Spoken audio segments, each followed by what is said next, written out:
Deadheads versus Parrot heads. What's the difference?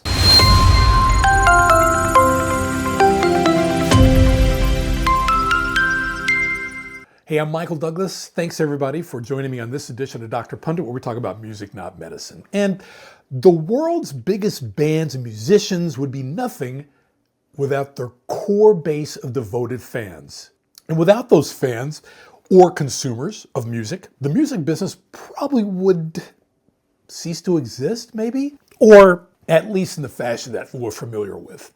Regardless, which band has arguably the most staunch fan base of all time? Well, it's not the Swifties, okay? Taylor Swift has only been around for about the past 17 years or so. It's not the Beehive, Beyonce, a little bit longer, going on, with her stint with Destiny's Child, going on, 30 years. It would have to be the Grateful Dead, okay? We're talking bands that have been around as long as I've been on the planet, okay? 60 years plus kind of thing. And their fans, Deadheads, are truly one of a kind. Now, during the Grateful Dead's heyday, the most devout fans followed the band everywhere and, in essence, dedicated their life to the Grateful Dead. That culture is still around with such outfits as Dead and Company and Billy Strings and other jam bands. However, at its height, it was something truly unprecedented and has yet to really be replicated with any other act to its fullest extent. One group of fans that arguably comes close to replicating the loyalty and dedication of the Deadheads is the fans of Jimmy Buffett, aka the Parrot heads. And as a matter of fact, the name itself is a riff on the Grateful Dead's fan base, the Deadheads.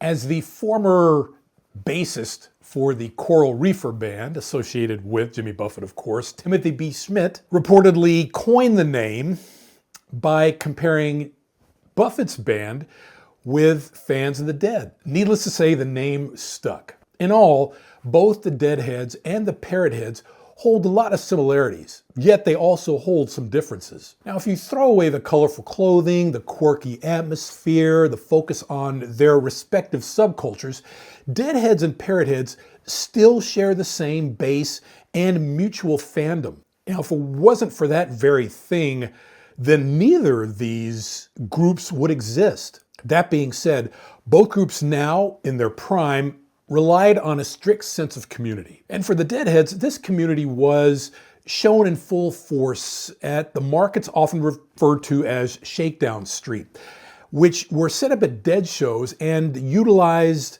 a type of barter and trade economy.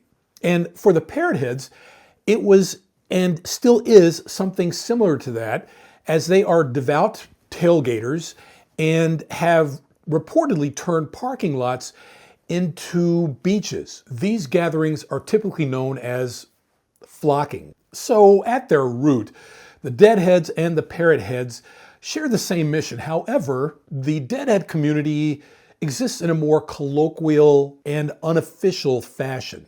On the other hand, the Parrot heads are a bit more robust and organized, as they have Parrot heads chapters all across the country to this day, which focuses on having a good time through a philanthropic kind of lens.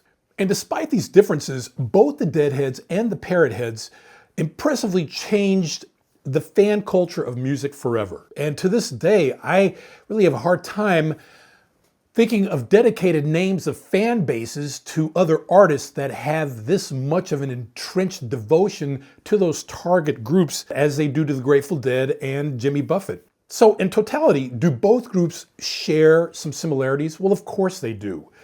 But they also have their own unique, nuanced, peculiar, and unique differences. But it's also great that they can coexist. It's just something I was thinking about today and kind of struggled to cobble together a little show in brief, I guess, based upon this idea I had in my head. I'm Michael Douglas. If you like what you see here, please don't hesitate to like and subscribe. And as the late, great Barry White always used to say, let the music play. And I'll see you on the next episode.